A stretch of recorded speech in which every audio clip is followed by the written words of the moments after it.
All right. So good evening, future RMTs, and welcome to our free webinar on trends in the MedTech board exam. So for tonight, what we'll be discussing are recall questions now from the recent board exams, now from the August 2025 MTLE. Okay. So for this pre-test, no, we ask you to answer this, and the 724 po actually yung responses natin. So that's a lot, no, of respondents. And ang higher score so far natin is 28. No? Wala po naka-perfect no ating pretest. Okay, median score is 15. Okay? So later on, after this webinar, we'll be releasing your scores. All right. So let's start. By the way, no, plug ko na lang din guys. Our enrollment for the March 2026 MedTech Board Review Program is still ongoing. No, if you are interested to enroll in the program, no, we have the QR code here. Okay? Or you could also visit our website. Okay, so that's legendreviewcenter.com. You would see the details for our board review. Okay? So ongoing po yan. Or if may mga questions kayo, you can also message our Facebook page. And then these are our top-notchers over the past years. Last board exam po, we had 4 top-notchers. So i-zoom in na lang natin. Ayan. So we have Miss Sofia Therese Niefes. No? Second place po siya. She's from De La Salle Medical Institute. Ayan. So second place. Third place, so Sir John Christian Catahumber from the University of Santo Tomas. And then we have 2 top-notchers from the University of Immaculate Conception. So we have Sir Rex Valduesa, 7th place, and Sir Ramon Wonching Senior, 9th place. Ayan. So hopefully, no, in the next board exam, kayo na yung idadagdag natin dito. Okay? So let's start with clinical chemistry questions. All right. So first question, where is urea formed? A, renal tubules, B, liver, C, blood, or D, intestines? So majority got this correctly, no? 54% got this correctly. The correct answer is actually the liver. Okay? However, medyo marami rin po sumagot ng renal tubules. Baka na-confuse lang sila guys. No? Ang urea ninyo, form siya sa liver and excreted sa kidneys no? Via the renal tubules. Okay, so siguro yun yung iniisip nila no? Kung saan na-excrete si urea. Pero actually, ang tinatanong dito is yung formation or yung synthesis. So let's talk about urea formation briefly. Urea is actually a byproduct of your protein metabolism. Okay? So if you remember your chemistry, ang proteins po, they are made of amino acids. So when you break down your proteins, no, you chop them down into their individual amino acids. Okay? Now, these amino acids can be recycled. No? Pwede silang gamitin ulit to create new proteins. Or, these amino acids could be degraded. Okay? If these amino acids become degraded, no, this would now produce ammonia. Okay? Yan. So ang ammonia pala galing sa, ang ammonia galing sa amino acids. Now, the problem is, ammonia cannot be excreted by the body as is. No, mahirap pong i-excrete si ammonia as is. No, for us to be able to excrete it, kailangan ma-convert natin siya into another form muna. Okay? And this conversion happens in what organ? This happens in the liver. Okay? In the liver, ammonia would undergo the urea cycle, and as the name implies, this would turn your ammonia into your urea. Okay? So saan po nagfo-form saan nagfo-form ang urea? Urea forms in the liver. Okay? Eventually your urea goes to your kidneys and it would now be excreted together with the urine. Okay? So huwag kakalimutan guys, ang formation ng urea is in the liver. Excretion would be by the kidneys. Okay? Now question. Now try to answer guys in the chat box. Pag ang pasyente nagkaroon ng liver failure, which NPN would increase? Is it ammonia or urea?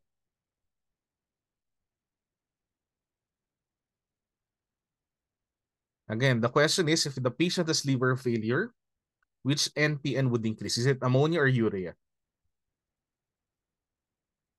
Okay, so obviously it would be your ammonia for the reason that the ammonia is not being converted to your urea. Okay, now what if the patient has kidney failure?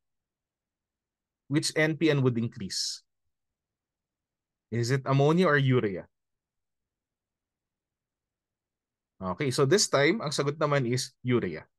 Okay, so huwag niyo kakalimutan guys, ang ammonia po is for the assessment of liver function, particularly the synthetic function. In contrast, urea is for the assessment of the excretory function of your kidneys. Okay, so clear tayo dito? Alright. Huwag kakalimutan to guys.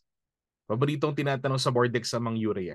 No, in the past board exams, ang tinatanong lang, no, sino daw yung major byproduct ng protein metabolism? And of course, the answer is urea. Or minsan, ang tanong lang, what is the major NPN? Your major NPN is urea. For the reason na siya may highest concentration. Okay? Next question. What is the first step in the Kjeldahl method? Okay? Before we proceed to the answer, para saan po ba ang Kjeldahl? Do you remember this? Ano po ang purpose ng Kjeldahl method? Anyone? What are we trying to measure when we're doing the Kjeldahl method? Okay, yung Kjeldahl po is for total protein analysis. Okay, determination po ng total protein. And in fact, this is the reference method. No? Ito po yung reference method for total protein determination. Okay? Now in the Kjeldahl, the first step is digestion of your protein. Okay? Ida-digest mo yung protein mo. May stepwise process yan if you check sa Bishop. No, pero medyo ano na yun, medyo technical na yun. Sobrang specific na yun, guys. Basta isipin niyo, guys, ang first step is digestion. You're going to digest your protein and this process would now release nitrogen. Okay? And then yung nitrogen, siya yung mag-undergo ng titration. Okay? So actually, sa Kjeldahl method, you are not measuring the protein directly. Ang mine-measure natin directly sa Kjeldahl is the nitrogen. Okay? And then from the nitrogen content, we now convert that to the actual protein concentration. Clear? Okay? So ito yung table from Bishop. Ayan. So ito yung methods niya for total protein analysis. Again, the Kjeldahl method is your reference method. Okay? For the principle, and the first step is always digestion of protein. And pag na-digest ang protein, marirelease ang nitrogen and then you measure the nitrogen. Okay? Now, kung yan ang reference method, ano naman ang routine method? What is your routine method? Nandito na sa table actually. Alright, so ang routine method naman for total protein analysis is your Biuret method. Okay, so for the Biuret method, we rely on the formation of a violet-colored chelate between copper ions and peptide bonds. So sa reagent natin for the Biuret method, meron pong copper. Okay, yung copper na yun, it would form a complex with the peptide bonds. You actually call that complex the Biuret complex. And what do you think is the color of your Biuret complex? Okay, hindi kayo magkakamali dito guys. Biuret, di ba? So anong kulay niya? Violet. Okay, so again, this is the routine method. Okay, wag pagbabalik ta rin guys. Anong reference? Kjeldahl. Anong routine? Biuret method. Okay. Moving on. 2 hours after a glucose load, a blood glucose of less than 140 milligrams per deciliter is interpreted as black. Okay. So ang tama sagot po dito is normal. So majority of the students got this correctly. What you need to remember here is the criteria to diagnose DM. Okay? So diretso na tayo dito. Ayan. To diagnose DM, you can do 4 tests. Okay? So you have your fasting plasma glucose. You also have your 2-hour plasma glucose or your 2-hour postprandial glucose. You also have your HbA1c and may isa pa po. Ano yung isa na hindi kasama sa table na to? Ano yung isa na criteria na hindi nasama sa table na to? No, yung OGTT, no, yung OGTT, it's more of GDM actually. Okay?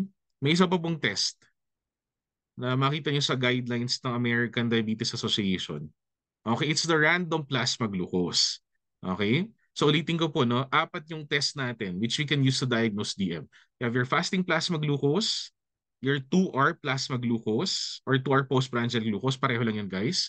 You also have your HbA1c and your random plasma glucose. Okay? Unahin na natin yung random, no? Since wala siya sa table. For the random glucose, to diagnose DM, dapat ang blood sugar mo is 200 and above. Okay? 200 and above plus what? Plus symptoms. Nakuha nyo? Again, if you're using the random blood sugar or the random plasma glucose, ang cutoff natin to diagnose DM is 200 and above plus symptoms. Okay? Now, if you're using your fasting plasma glucose, ang cut-off ninyo to diagnose TM is 126 milligrams per deciliter and above. Okay? Tapos hindi required yung symptoms. Okay? Ang nakakailangan ng symptoms po yung random blood sugar. Okay? I-memorize niyo po ito. Very important po ito. Okay? For the 2-hour plasma glucose, ang diagnostic criteria is 200 and above. Then for the HbA1c, it's 6.5% and above. Okay? Now, kagandaan sa table na to, makita niyo rin ang normal. For the fasting plasma glucose, ang normal niyo is less than 100. Okay? Now, in between normal and your DM, na meron tayong tinatawag na pre-diabetes. Now, pre-diabetes or impaired fasting glucose is from 100 to 125. So, hindi ka pa diabetic, no? Pero papunta ka na doon. Yan ang ibig sabihin ng pre-diabetes. Okay? For the 2-hour plasma glucose, ang pre-diabetes or impaired glucose tolerance is from 140 to 199. And then for the HbA1c, pre-diabetes is from 5.7 to 6.4. Okay? Kailangan po ba i-memorize to sa boards? Yes. No? For the past years, no, for the past board exams, usually may 1 or 2 questions regarding this one. Okay? Now going back to the question. Ayan. So 2 hours after a glucose load. No, binigyan daw ng glucose load yung pasyente. Tapos mineasure yung glucose 2 hours after. Anong tawag mo sa test na to? Anong tawag sa test na yan? Hindi sa OGTT ha. Okay, OGTT, hindi lang siya 2 hours after mini-measure. You measure it 1 hour, you measure the blood glucose na fasting, tapos 1 hour after the glucose load, then 2 hours after the glucose load. Okay, ito guys, yung nandito sa question, ang measurement mo is just once, no? 2 hours lang after the glucose load. Okay, so ang test mo here is the 2-hour postprandial glucose. Tapos yung pasyente mo daw less than 140. So how do you interpret this? This is normal. Okay? Nagets po? So again, please memorize your diagnostic criteria for DM. Okay? Relevant pa rin ito. Lumalabas pa rin po ito sa board exam. Alright. Okay? Next. And which of the following is seen when there's decreased ovarian function? Ito marami nagkamali po. Yan. So maraming sumagot ng low FSH. Ang tamang sagot actually is a high FSH. Okay? Now let me explain. First, to understand this, now we have to review the HPO axis.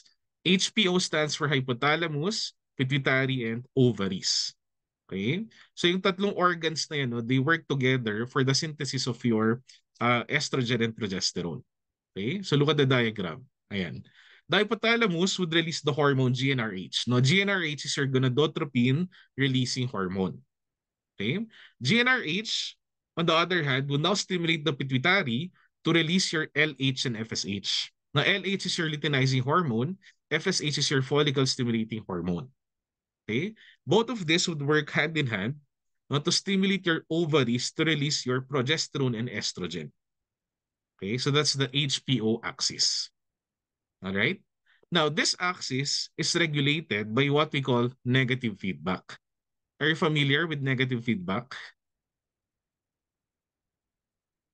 What happens in negative feedback? Pag sinabi negative feedback, no, pag mataas na po yung hormones nyo, yung estrogen and progesterone, this would now be detected by your hypothalamus and pituitary, and this would cause the hypothalamus and pituitary to decrease their secretions. Nagets po yun?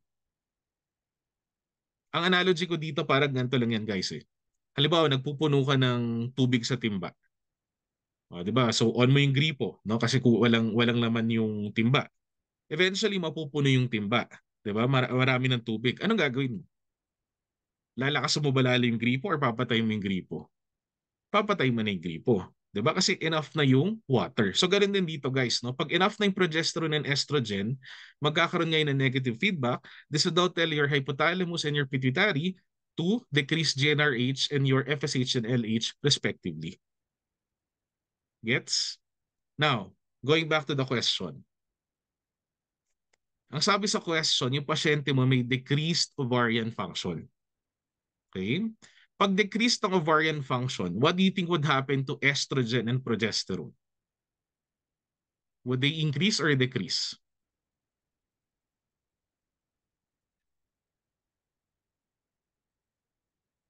Okay, very good. No? Pag decrease ang ovarian function, decreased yung progesterone at estrogen. Okay? Now, pag nag-decrease ang progesterone and estrogen, what do you think would happen? Pag nag-decrease po sila, ma-shut off no, yung negative feedback. No? Wala ka negative feedback. And this would now cause your hypothalamus and your pituitary to increase now their hormones. Kasi itatry nilang itaas. Diba? Kasi bagsak yung progesterone at estrogen eh.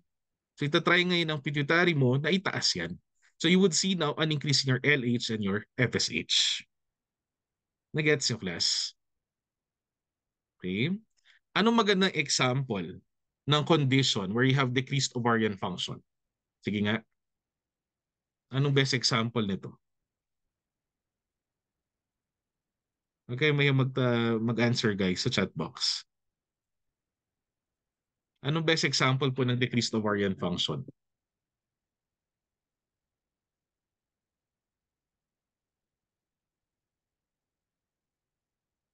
Well, possibly, pwede ring Turner syndrome. Yung PCOS, ang problem natin dyan is more of hyperandrogenism. Okay? Ayun, may nagsabi na, menopause po. No? Yun yung best example natin. No, pag nag-menopause ng isang babae, no, the ovarian function decreases. Okay? So ano mangyayari guys? Balik tayo dun sa diagram. Pag nag-menopause ka na, babagsak na yung estrogen, babagsak na yung progesterone. Okay? So what would happen? Ma-inhibit ng negative feedback, tataas ngayon ng GnRH, tataas din ng LH at FSH. Okay? So yun ang profile ng isang patient na nag-menopause na. No, mababang estrogen, mababang progesterone, mataas ang FSH, mataas ang LH. Okay? Clear? Nagets po ito? Again, kung may questions po kayo, huwag kayong mahiyang magtanong sa chat box. You can also send me a private message and I'm going to repeat no, yung explanation. Alright. Ito, last question for clinical chemistry. Which of the following causes the release of glucose into the bloodstream? So ang tama sagot dito is actually glucose 6-phosphatase. Okay? This enzyme is part of your glycogen metabolism. For glycogen metabolism, may dalawa kayong important process. And what are these? Ano yung dalawang process nyo? You have your glycogenolysis and your glycogenesis. Okay? Pag sinabing glycogenesis, what happens?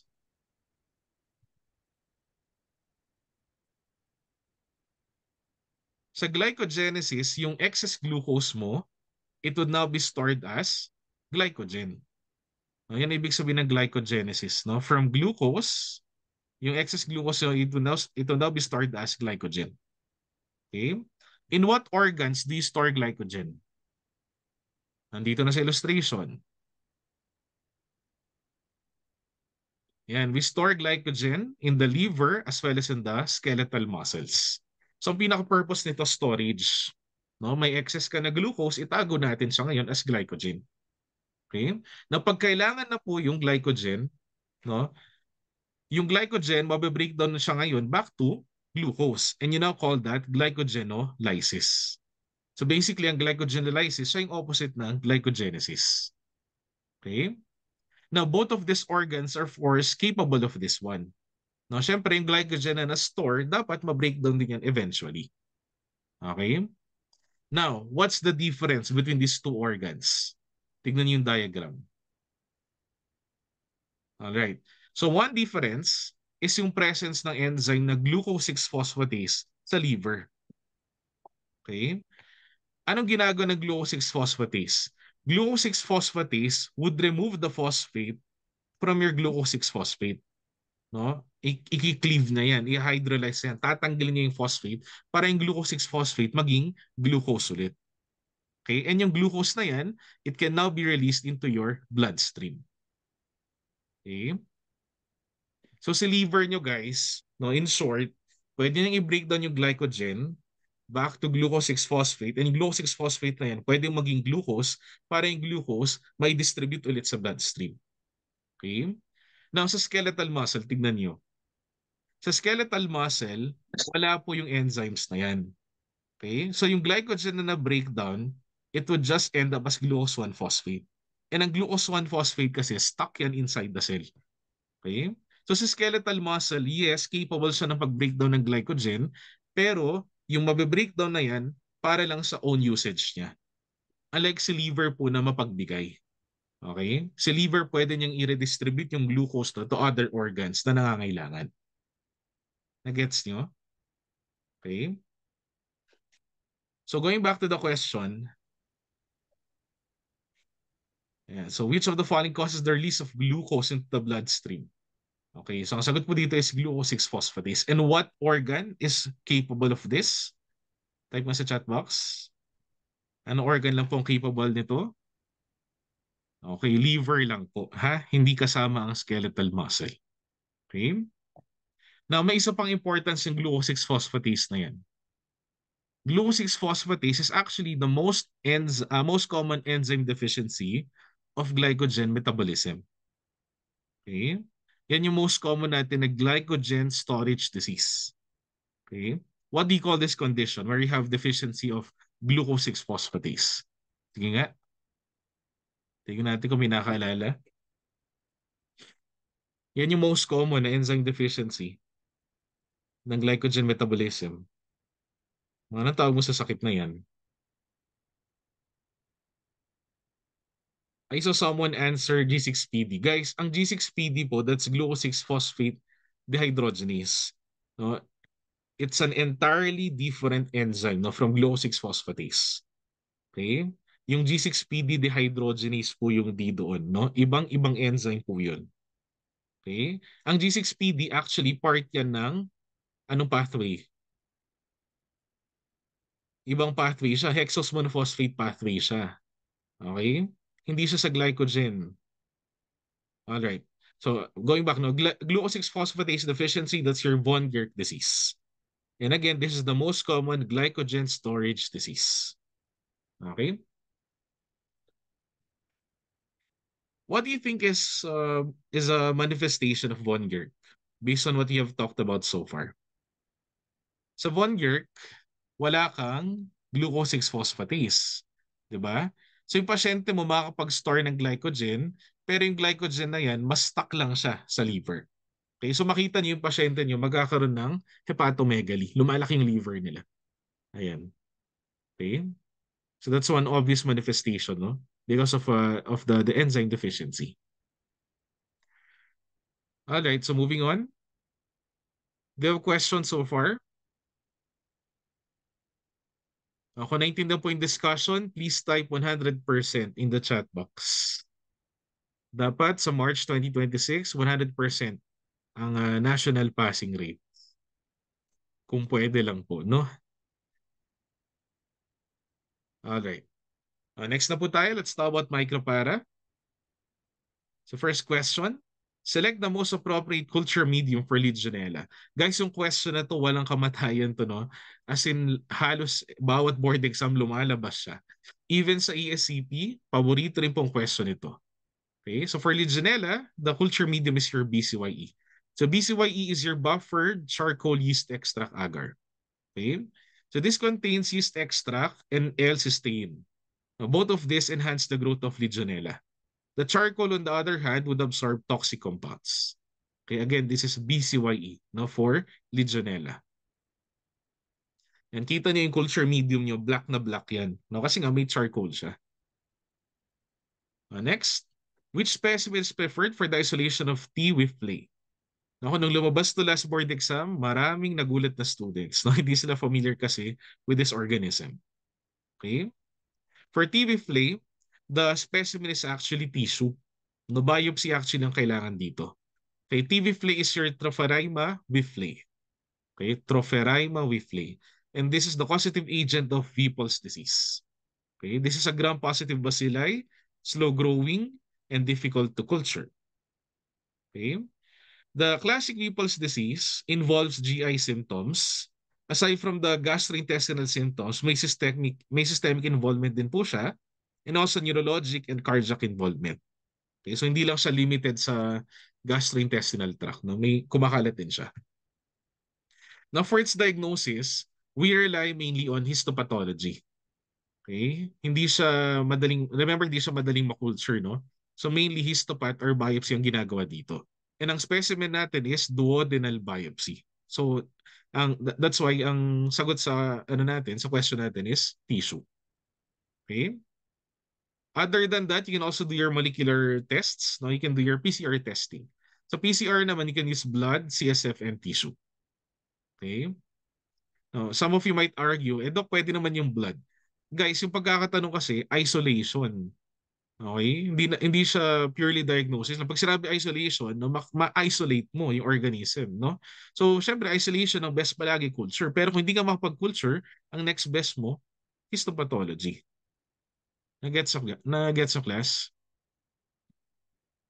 Okay? Pero pag tinanong, anong confirmatory? O yun, doon kayo sumagot ng PCR testing. Alright, next. Which test is used to differentiate Staphylococcus from Micrococcus? So the answer here is your microdase test.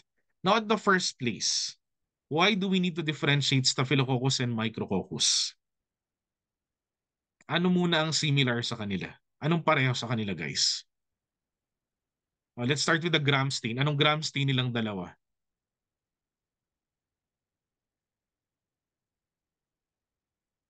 May nag-share ng mnemonics pala sa GC.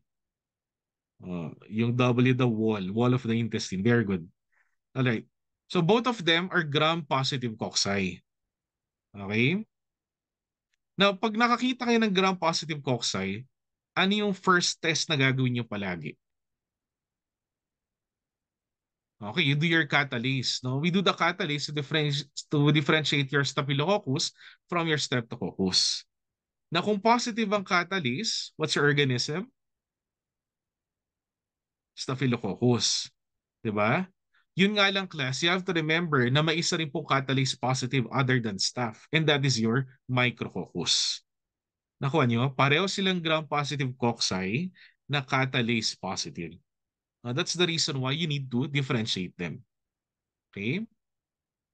So to differentiate, ito yung table natin. You can do your bacitracin or rituximab. Staphylococcus is resistant, Micrococcus is susceptible. Okay? So furazolidone, babalik-tarin nyo lang. No? Staphylococcus is susceptible, Micrococcus is resistant. Okay? For the modified oxidase or the microdase test, no, ito madaling tandaan guys, microdase, ang positive dyan, syempre si Micrococcus. Okay? And then lastly, you can do your lysostaphin sensitivity. For lysostaphin sensitivity, ang sensitive po is Staphylococcus. Ito madali rin itong tandaan. Tingnan yung pangalan. Lysostaphin. O, anong ilalize niya? Ilalize na ang staph. 'Di ba? So alam mo na ang sensitive sa lysostaphin is your Staphylococcus. Okay? Clear ito? Naintindihan class? Next. Which parasite is not sexually transmitted? Medyo marami nagkamali po dito. No, mga 36% no, answered E. histolytica. Actually, for E. histolytica, no, meron pong mga cases na sexually transmitted. Okay? Do you remember the habitat of E. histolytica? Ang histolytica niya, ang habitat niya, large intestine. Okay? So sa large intestine, doon yung trophozoite mo, no? Doon siya mag-reproduce, doon siya mag-feed, and so on. Okay? Now, there are cases na yung E. histolytica, no? Na, yung E. histolytica na trophozoite, natatransmit siya to another person via sexual contact, particularly anal sex. Okay? So pwede, no? May small cases na sexually transmitted. Ayun. Yun yung tinatawag na amoebiasis of the penis. Ayan, amoebiasis of the penis. So yung trophozoite mo, magkakos siya ng yung trophozoite magkakos ng ulceration sa penis. Ayan. So ang sagot dito actually is Balantidium coli. Okay? Yung Giardia lamblia, of course, may sexually transmitted cases. Ganon din ang Trichomonas vaginalis. But for Balantidium coli, wala po. Okay? So Balantidium coli is your medically important ciliate. Siya ay nag-iisang medically important ciliate. And in fact, it is the largest among your medically important protozoans. Okay? The disease is balantidiasis. Balantidiasis is characterized by ulceration of your large intestine And these ulcers are seen with the wide mouth. Unlike po sa histolytica, yung ulcer nyo, flask shape. Di ba? Naalala niyo yun? For histolytica, ang ulcers po, flask shape. But for Balantidium, ang ulcer ninyo, wide mouth. Okay? Now also, to differentiate it from histolytica, Balantidiasis has no extraintestinal infection. Hindi siya po kumakalat sa ibang organs. Okay? Unlike si histolytica, pwede siya magkaroon ng extraintestinal infection. Yun yung tinatawag nyo na extraintestinal amoebiasis. Okay? Now, what is the reservoir of Balantidium? For Balantidium, ang reservoir nyo are hogs, no, pigs. Okay? Actually, recall question yan. Natanong na yan before. Ano daw ang reservoir ng Balantidium coli? Pigs. Madaling tandaan. Balantidium, remember, baboy. No, Balantidium, baboy. Okay? And ito yung life cycle niya, guys. No, ang habitat niya again is the large intestine. And in the large intestine, it can cause ulceration. And again, these ulcers are wide mouth. Okay? Unlike sa histolytica na flask shape. Okay? Last question for micropara. Cystage with only one nucleus.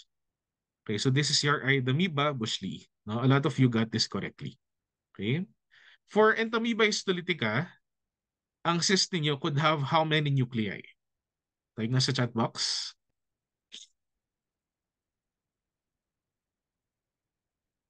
Okay, pwedeng 1 actually.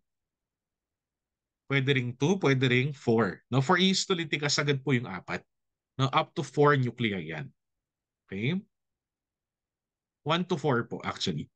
No, yung pinaka-immature na cyst, 1 pa lang ang nucleus. Na habang nagmamature yan, magiging 2 and eventually yung mature na cyst, 4 na ang nuclei. Okay?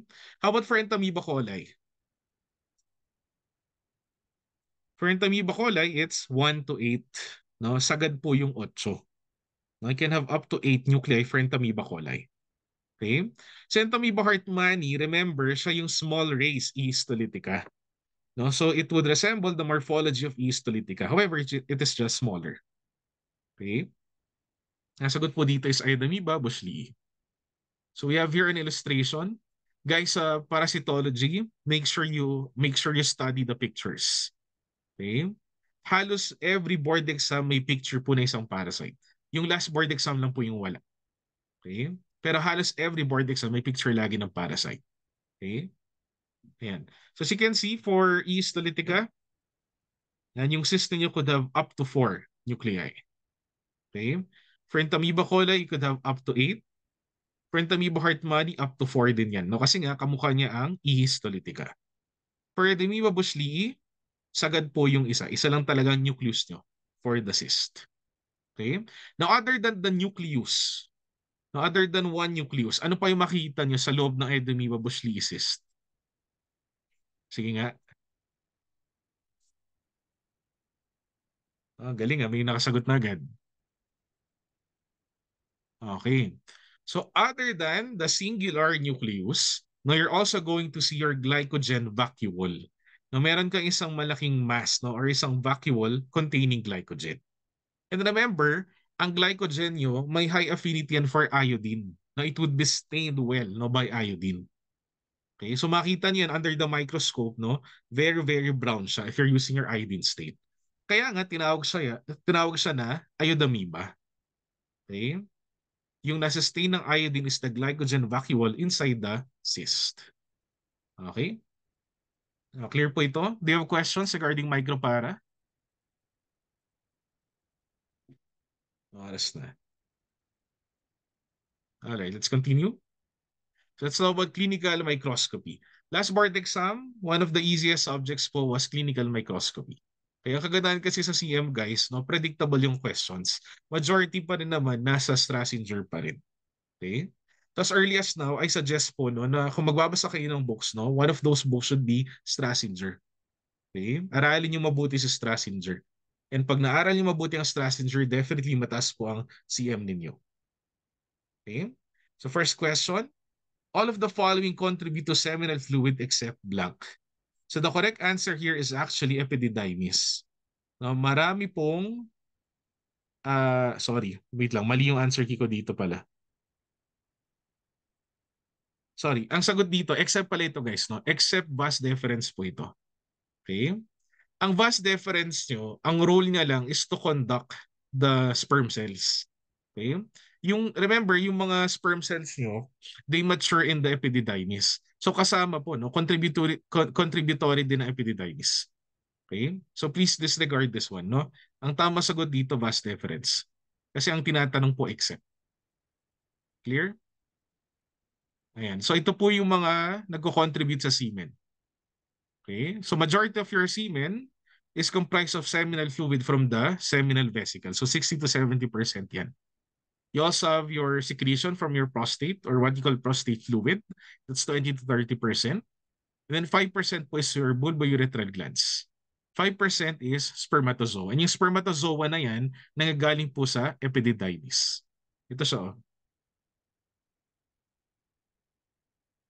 Okay. Yan. So epididymis, seminal vesicles, prostate gland, and bulbourethral glands. Hindi po kasamang vas deferens. Ang vas deferens, dadaanan lang po yan ng sperm. No? From the epididymis, papunta sa urethra mo. No? Dadaan lang yan sa vas deferens. Okay?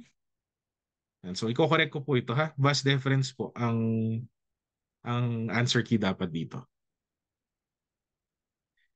Okay. Majority pa rin tama naman pala.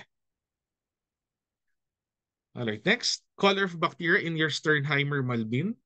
So the answer here is actually purple. Okay, let's discuss this one. The Sternheimer Malbin stain is the most frequently used stain in urinalysis.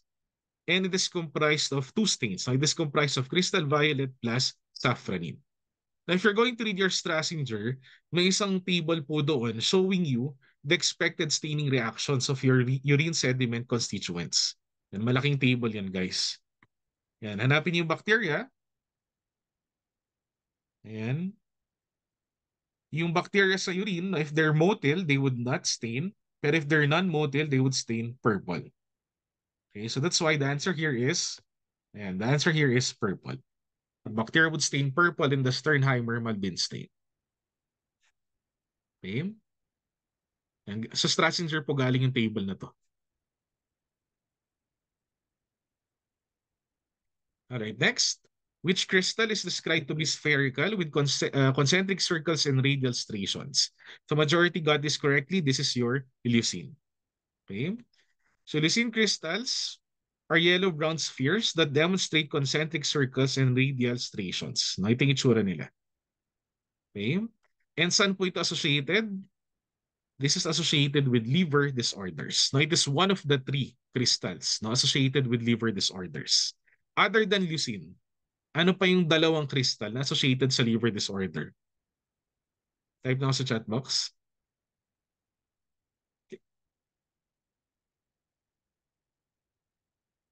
Okay, very good. Ang mnemonics natin dyan actually guys, B, L, T.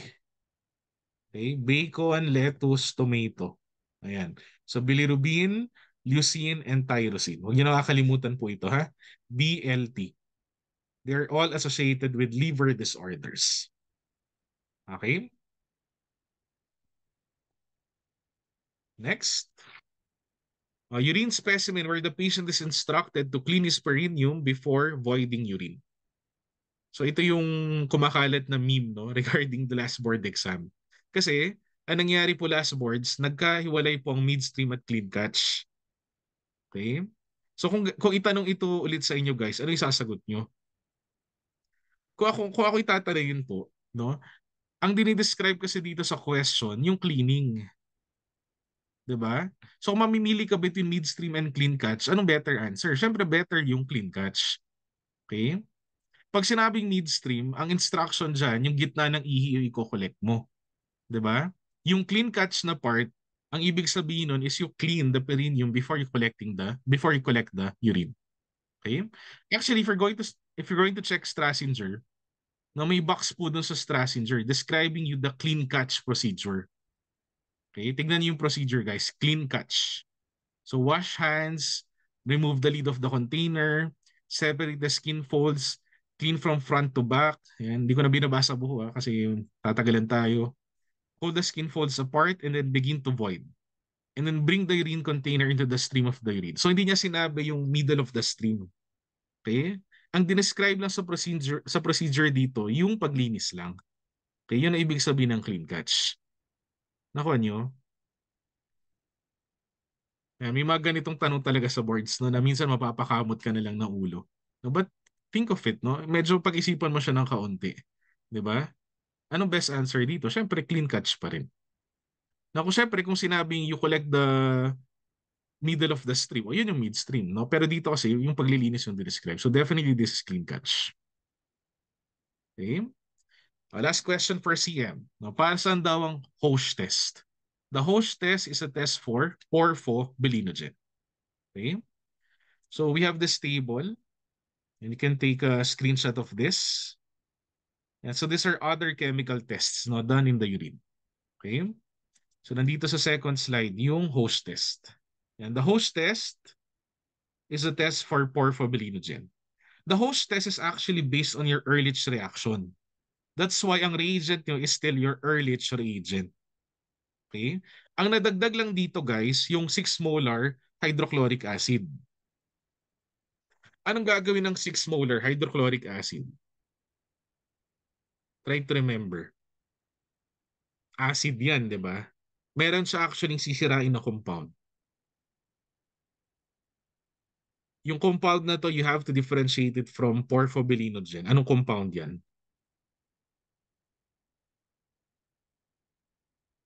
Anyone? Okay.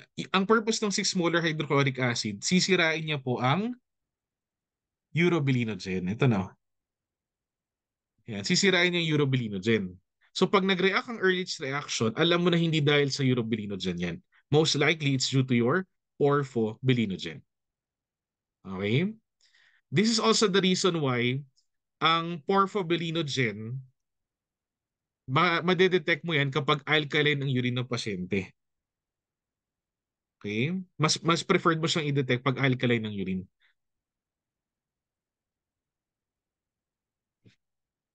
Nakuha to class? So Hosch test po is for porphobilinogen.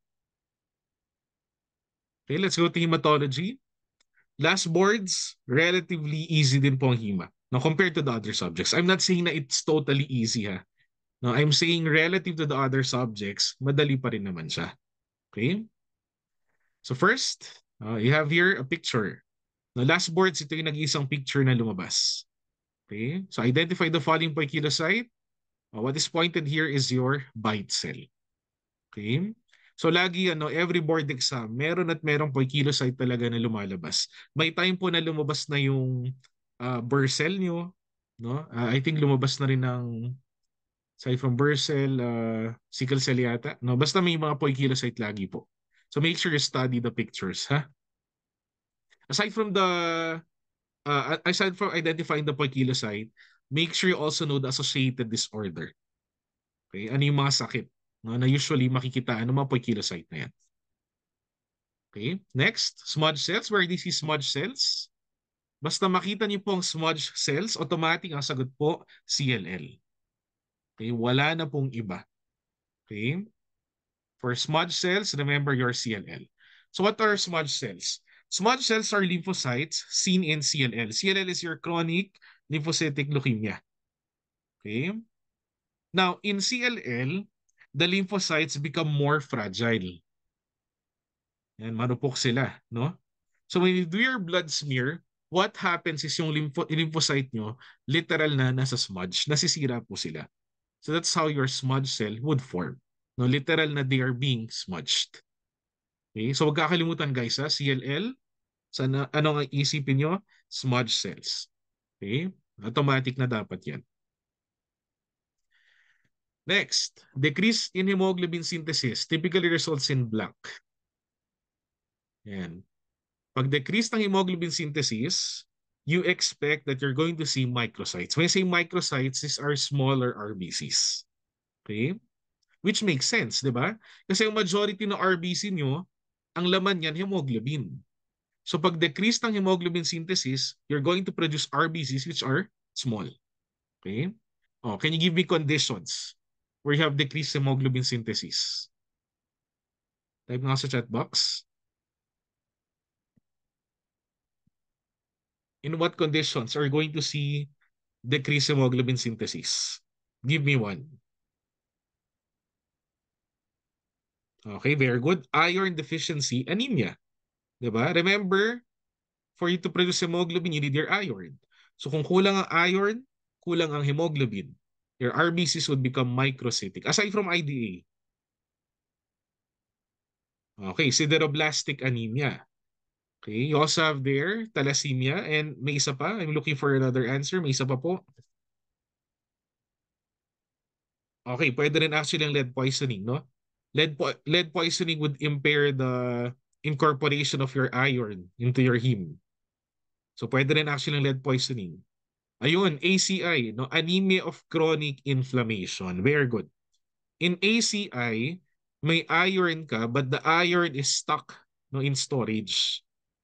No, nakatago yung iron sa storage. Hindi mailabas yung iron from storage. So hindi mo rin magamit yung iron na yun for the synthesis of hemoglobin. Okay? So in all of those conditions that you have mentioned, no, the RBC would appear microcytic. Yan. So ito sila actually. This diagram is from Rodax.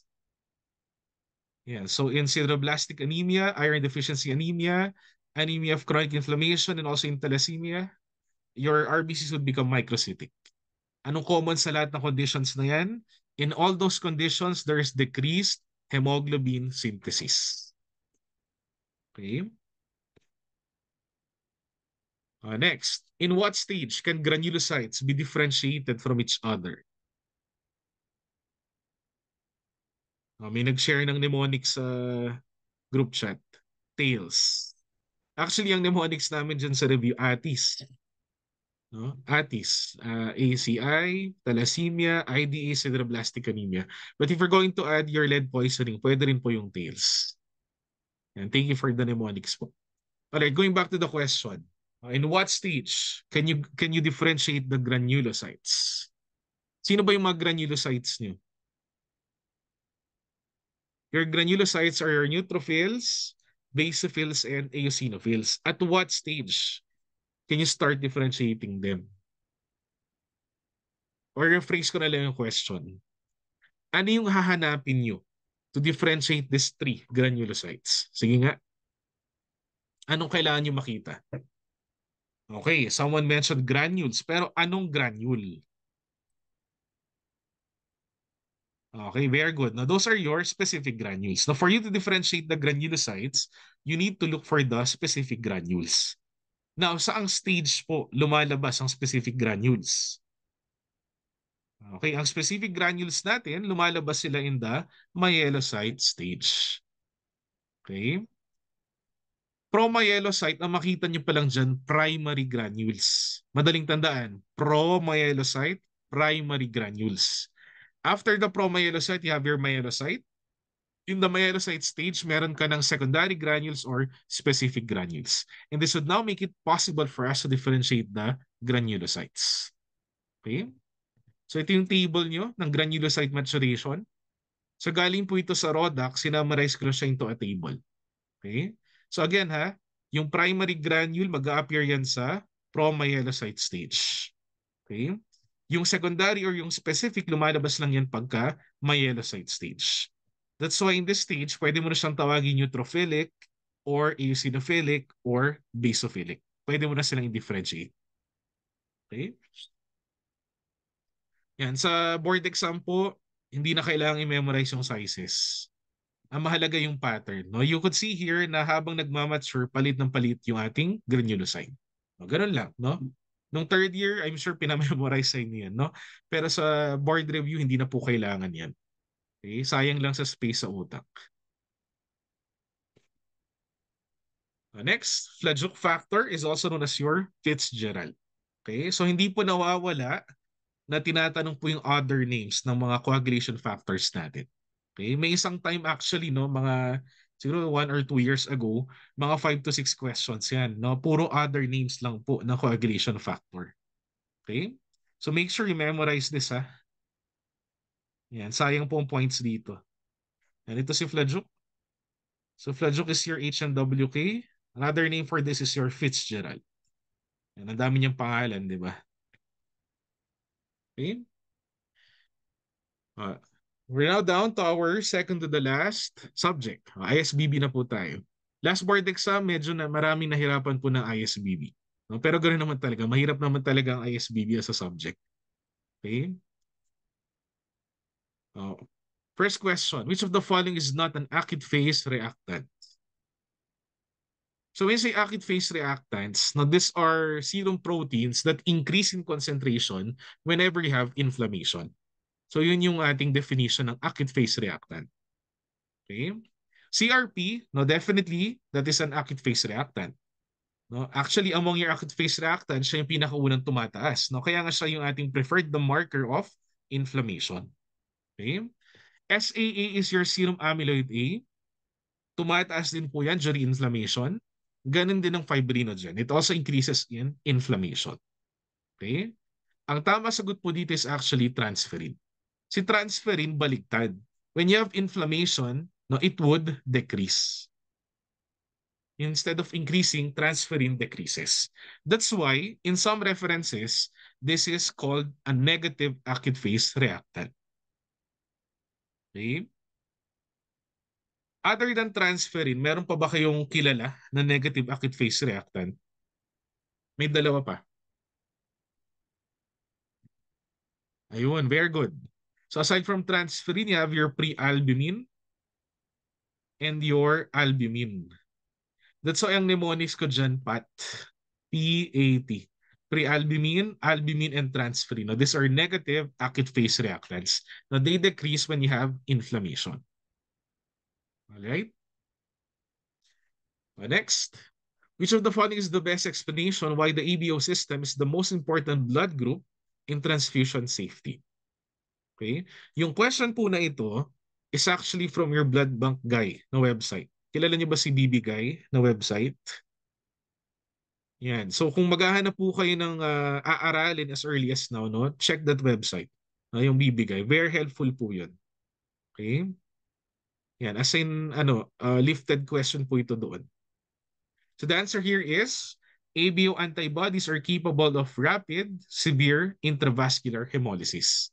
Okay, why is this so? Remember, the ABO antibodies are naturally occurring.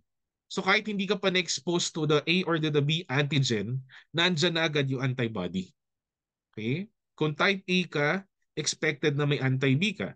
Kung type B ka, expected na may anti-A ka. So they are naturally occurring. Nandyan na sila agad.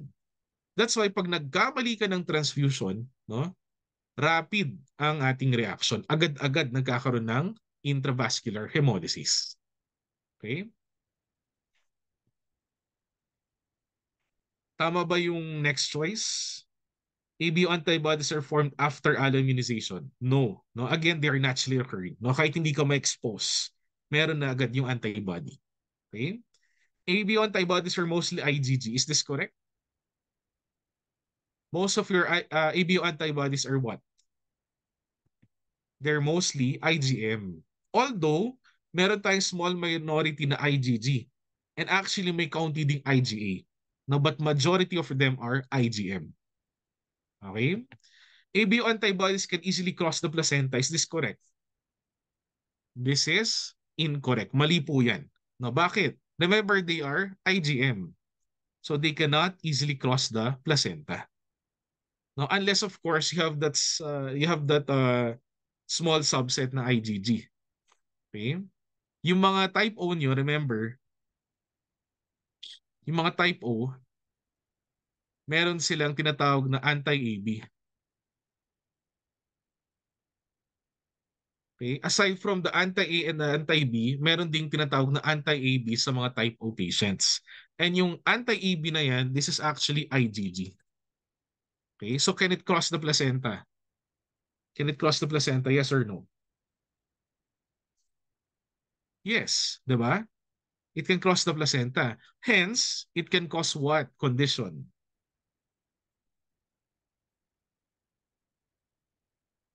Okay, very good. Now, it can cause what we call HDN, hemolytic disease of the newborn. Okay? So yan ang cause actually ng ABO-HDN na yung anti-AB which is IgG. Okay? But generally guys, generally the ABO antibodies cannot cross the placenta. Ito yung exemption to the rule. Alright? So are we learning so far? Gutom na ba kayo? 8 o'clock na? Yan, malapit na tayo matapos po, no? And are we learning so far?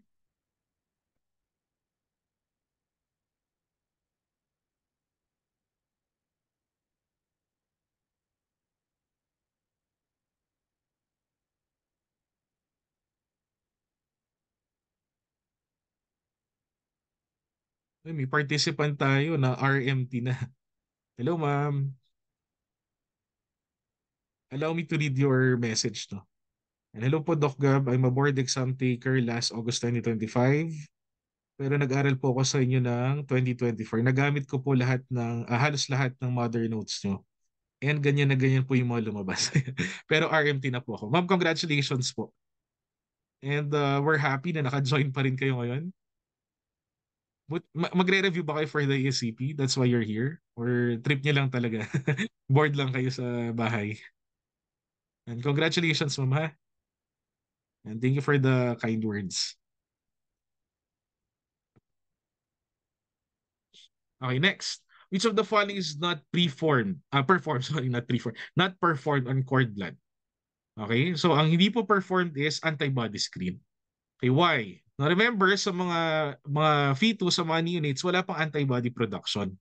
Remember, ang purpose ng antibody screen, nasa pangalan na, to screen for antibodies, na maghahanap ka na antibody. 'Di ba? O kung neonate yan, wala pang antibody production. So it's pointless to do your antibody screen. Okay? Can you do ABO typing? Yes. Pero may specific type lang na pwedeng gawin. Ano yun? Forward or reverse? Sumagot na si Ma'am. Board lang daw siya kaya siya nag-join ng Zoom meeting natin. Anong type guys? O going back, anong type na ABO typing ang pwedeng gawin sa cord blood? Forward or reverse? Forward lang. Ang forward nyo, hinahanap nyo yung antigen. Hindi pwedeng reverse. Kasi ang reverse, ang hinahanap nun, ABO antibody. So pointless yun na gawin sa cord blood. Okay? Next, how is PAC-RBC prepared? Marami nagkamali dito. Okay? Marami sumagot ng light spin followed by heavy spin. Ayan. Pero actually, ang tama sagot dito, single heavy spin. Kasi ang tinatanong lang po, PAC-RBC. Kung sinabi niya, magpe-prepare ka rin ng platelets at the same time, doon mo gagawin yung light spin followed by heavy spin. Okay? Ayaw nyo maniwala, ito, may reference tayo. Galing po kay Harmening po ito. Ito po yung procedure nyo for RBC production using centrifugation. Now, kung RBC production lang yan, guys, pakita ko na lang sa inyo, zoom in ko na. Tingnan yung centrifugation. Number 3. Centrifuge whole blood using a heavy spin. No, kung RBC production po, heavy spin agad. Okay? If also preparing platelet concentrates, the initial spin would be light. So, sinabi dyan, if pag magpe-prepare ka ng platelet concentrates, doon ka pa lang magagawa ng light spin, followed by the heavy spin. Pero kung strictly pack RBC lang po ang pinaprepare, heavy spin lang ang kailangan. Nakuha nyo to? Maraming nagkamali dito. Baka itanong po ulit, ha?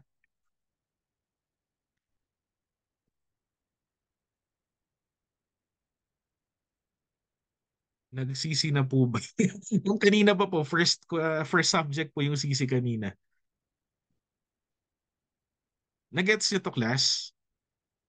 Clear ha? Pag pack RBC lang, kahit single heavy spin lang, okay na yun.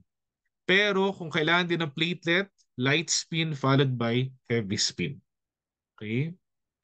Sana itanong this March, no? Para tama na kayo. Last, which of the following are antigens found in the MNS blood group? The answer is M, N, S, S, and U. Itong table po na ito is galing sa Harmony. Okay, so lahat po niyan, they are part of the MNS system. Aside from these 5 antigens, meron pang more than 40. As in, ang laking table po niyan.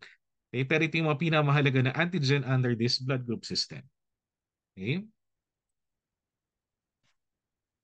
Last subject, HTMLE. Okay?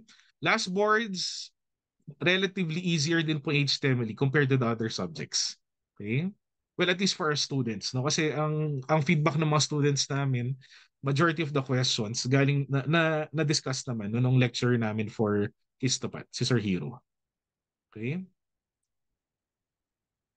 Gaano po ka-frequent ina-ask ang other blood groups? Yung mga minor ba, you mean? Yung mga minor blood groups po, bihira lang. No, unlike no undergrad na halos buong midterms yata dinidiscuss yung minor, 'di ba? Pero sa ano po, sa board exam po, hindi gano'n ka-priority yung minor blood groups. Siguro madami na po yung 2 to 3 questions, no? Yeah, so don't stress yourself too much dun sa minor. Kasi ako personally, nung undergrad din, yung minor din yung talagang masakit sa ulo sa akin, no? Pero buti na lang nung mismong board exam, kaunti lang siya. Yung mga common questions lang. Alright, HTML, when is decalcification performed? So make sure guys na alam niyo yung mga steps sa tissue processing. Decalcification is usually performed after fixation. Okay? So in decalcification, we remove calcium ions or limestones from the tissue. Ano most common na decalcifying agent? Ang most common is nitric acid. Okay? Hindi ko i-discuss yung iba ha. Next, all of the following are engineering controls except blank. Okay, so ang tinatanong po engineering controls ha. Ang except po dito would be lab signage. Okay? Are you familiar with this term? Engineering controls. Okay? Yung term na engineering controls, dito yung makita yan, no, sa hierarchy of controls. Okay? Your hierarchy of controls are done no to control your hazards in the lab. Okay? So ano ba yung mga possible na gawin? No? Ang highest dito sa hierarchy is actually elimination. Okay? Halimbawa, no, meron kang isang very toxic na reagent. Anong best na gagawin according to the hierarchy of control? You eliminate that reagent. No, wag mo siyang gamitin, tanggalin mo na siya. Now, syempre, hindi naman pwedeng laging ganun. Ano next na option mo? Next na option, substitution. Okay? Palitan mo siya with the less toxic or less hazardous na substance. Okay? After substitution, you have your engineering controls. So dito papasok yung mga biosafety cabinets, yung proper ventilation sa lab, no? Etc. No, meron kang physical structure, no, na engineered to protect your workers from that hazard. Okay? After engineering controls, you have your administrative controls. So when say administrative, yan yung mga policies. Okay? So halimbawa, gagawing policy ng lab na hindi ka pwedeng magstay ng one whole month sa histopad section. No? Next month, i-rotate ka na dapat. Oh. So they're doing that no, para ma-minimize exposure mo to that hazardous reagent. Administrative na yun. No? Policy na yun. Okay? Yung paglalagay ng lab signage no, na bawal pumasok dito or restricted access, etc., those are all administrative. Okay? And then the least effective among your controls is actually PPE. Di ba usually when we talk about hazards, PP lagi nasa isipan natin. Pero actually siya yung least effective. Bakit? Bakit? Kasi nandyan pa rin yung hazard. Di ba hindi mo naman tinagal yung hazard eh. Exposed ka pa rin. Yun lang, no, meron kang PP to protect you against that exposure. Okay? And ang mnemonics dito, may nag-share na sa GC. Ang mnemonics dito, isip. No, pag may hazard sa lab, mag-isip-isip ka na. Isip. Elimination, substitution, engineering, administrative, and finally, PPE. Okay? So please remember this one. Yan, lumalabas po ito lagi sa board exam. Ano most effective? Elimination. Least effective? PPE. Okay? Next, a clinical lab personnel is allergic to latex gloves. Which of the following should be done? May sumagot po ng no gloves.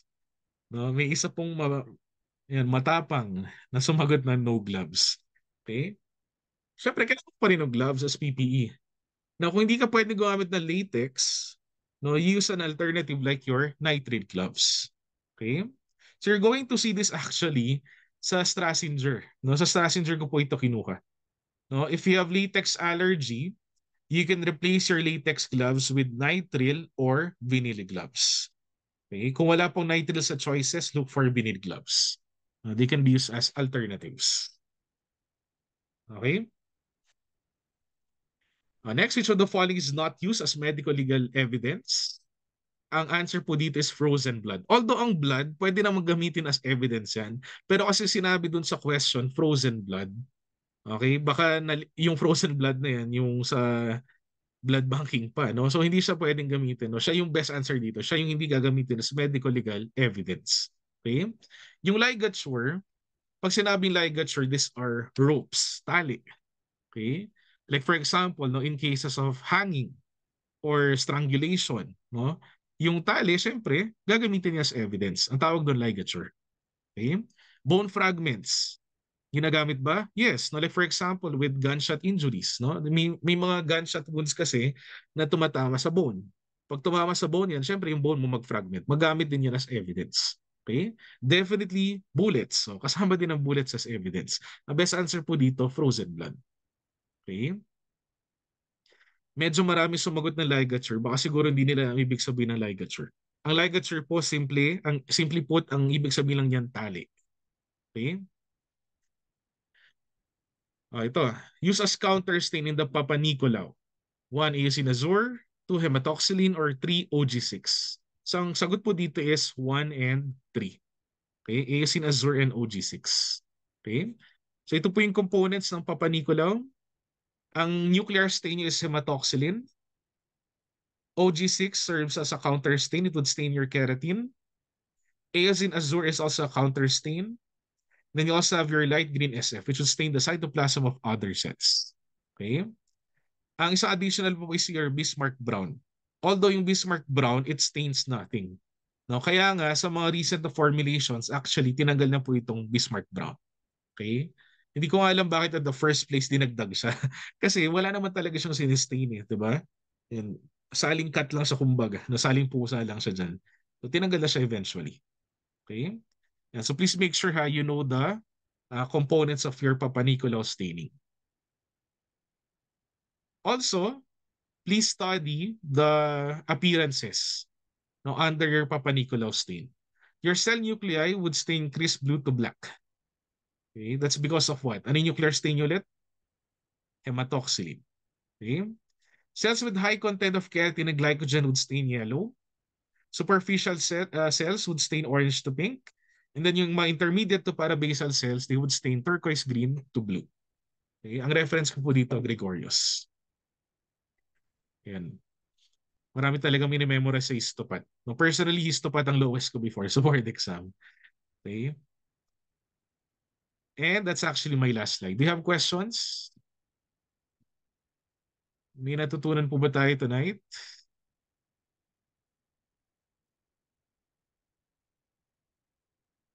Dok, hindi po ba bullets? Bullets, ginagamit yan as medical legal evidence.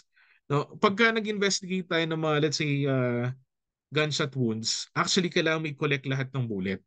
Tapos, yung number ng bullets, kailangan mo i-compare yan sa number ng entry at exit wound. Okay? So, usually, ang entry at exit wound nyo, in pairs yan. Di ba? Pumasok yung bullet, tas lalabas dapat. Now, kapag ang entry at exit wound hindi nag-match, no? Let's say may isang entry pero walang exit. Ano ibig sabihin nun? Nasa loob yung bullet. So you have to collect the bullet and that bullet would be used as evidence. Okay? Ginagamit yan definitely guys sa forensics. Yan, yung mga ganong bagay, dinidiscuss namin yun sa legal medicine po. May ganong subject po actually sa med school. Going back po doon sa gloves po na question, pwede rin po ba makonsider yung C as a possible answer? Tignan natin. Avoid wearing latex gloves. Actually, good answer din naman siya. Okay? You have to avoid. Tama naman eh. You have to avoid wearing latex gloves. Pero kasi yung wear nitrile gloves, mas specific yan ang answer. Sa board exam po, may mga ganitong scenario talaga na may dalawang possible na tanong. May dalawang possible na answer. In those cases, mas sagutin niyo yung best answer palagi. Okay? Yung mas specific na answer. No, better po yun. Nakuha niyo? Okay tayo doon ha. Nagets po yun ha. Other questions po?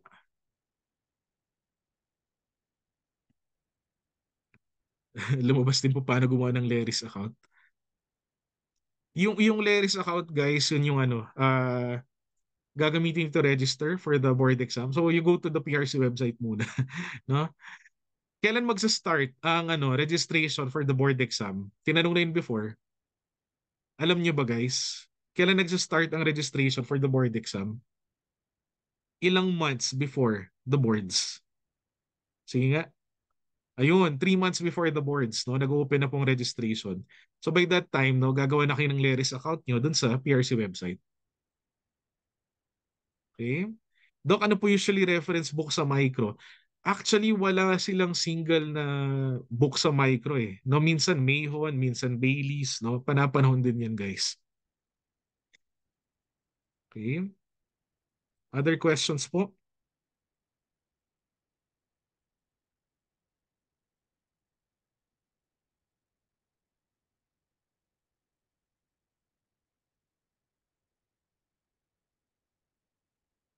Hello, Doc. Unrelated question here po. I'm actually curious po about sa MS Molecular Medicine. Would a graduate of BSMT can enroll to such? Pwede po actually. No? May mga klase ako na uh, undergrad na hindi sila doctors. Although half of the class, mga doctors din. No? Pero meron kami mga BS Bio. Ayun. Pwede po. Pwede sa St. Luke's. Tatanggapin ko eh. Pagka nag-apply kayo, banggitin niyo ako. De, joke lang. Okay. Pwede actually. MS Smallmed. Maganda ang MS Smallmed na program sa St. Luke's kasi kompleto yung gamit sa ano sa Research and Biotech Division. No, tapos may mga biobank kami ng cancer tissues, mga ganun. No, maganda yung MS Smallmed sa St. Luke's. Doc, saan po may held yung review sa Cebu? Yung ano po natin, final venue for Cebu, to be announced pa lang, no? But it would be near your Fuente Osmeña Circle. No, fina-finalize pa po namin yung venue. We're still waiting kasi for the final number of enrollees. No, medyo madami na po actually, no? Mga more than 100 na ang nagpa-reserve. So we will have to look for a bigger venue niyan. But definitely it would be near Fuente Osmeña. No, ayoko ring lumayo doon. No? Yun yung pinaka-familiar ko din na place kasi sa Cebu eh. Good evening po, Doc. When po darating handouts namin for review? Ang handouts po natin, sinisip po sila during the first week of the review. No, hindi po sila before, no?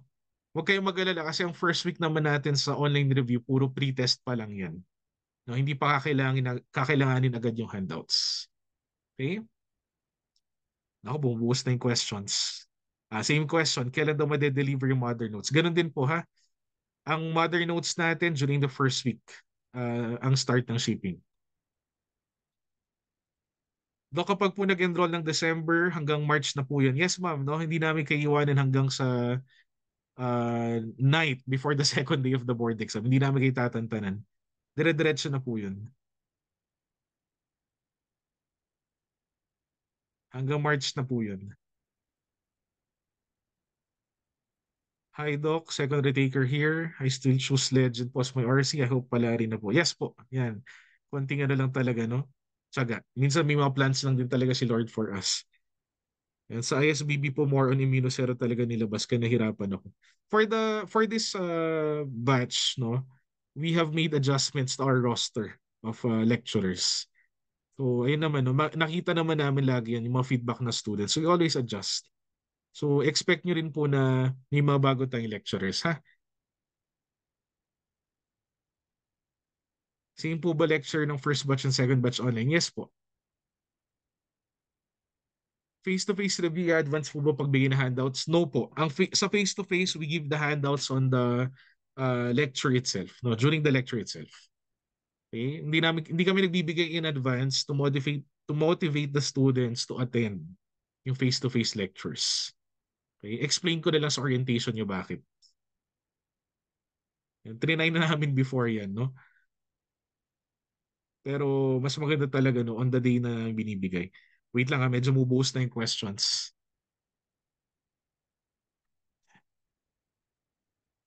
Schedule for face-to-face Baguio. Sa orientation po kami nagre-release ng schedule.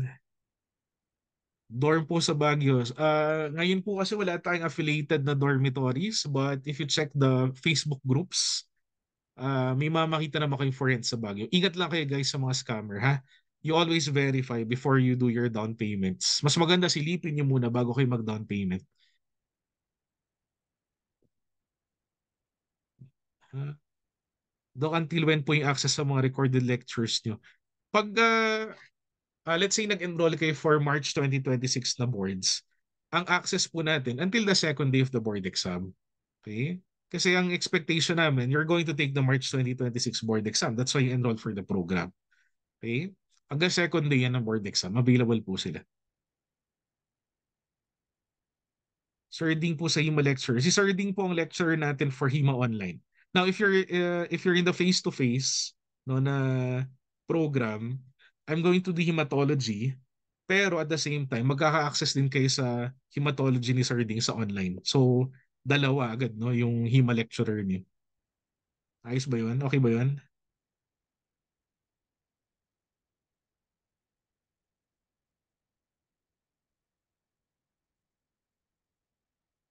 Pinagkaiba po ng first batch and second batch. Yung ano lang po, pinaka-difference po is yung start day. Okay? Of course, if you're going for the first batch, mas what do you call this? Mas marami kayong time, no? Mas maano yung pacing natin, mas maraming breaks in between. Second batch, syempre later yung date ng start nyo, so mas compressed yung program. But still, when it comes to content, parehong-pareho naman po yan. Okay? New recording po ba for the video sa online? Yes po. No, that's one of our missions no this off-season. Talagang lahat ng mga lectures natin dapat bago. Sinabihan na po namin yung mga lecturers. And ako din po magre-record din ako ng bago ko. Pagbibigyan na po namin kayo na kahit na same content din naman yung CC ko. Although ano naman may konti ako i-edit, may konti ako idadagdagan so ano. But majority naman ng dinidiscuss natin sa mga mother notes, pareho pa rin naman. Okay? So yun na muna guys. Sorry, maraming pang question. Just in case na may mga additional questions po, please feel free to message our Facebook page. Or kung naiya kayo sa Facebook page, pwede nyo rin po akong message personally on Messenger. Okay? Yan. So maraming salamat po for attending tonight. Para po sa mga hindi pa naka-enroll, please make sure that you avail of the pre-test discount. No, nasa ano naman na, may discount code na po for those who took the pre-test. Now, if you have enrolled already, pasensya po, no, hindi na po pwedeng applying discount. O, yun lang po. Sana may natutunan tayo tonight. God bless everyone and I'll see you all soon. Ma-upload po ba yung recorded video po nito? Yes po. No, I will be uploading this sa YouTube para ma-access ng lahat. Alright, thank you so much everyone. Yan, see you all soon.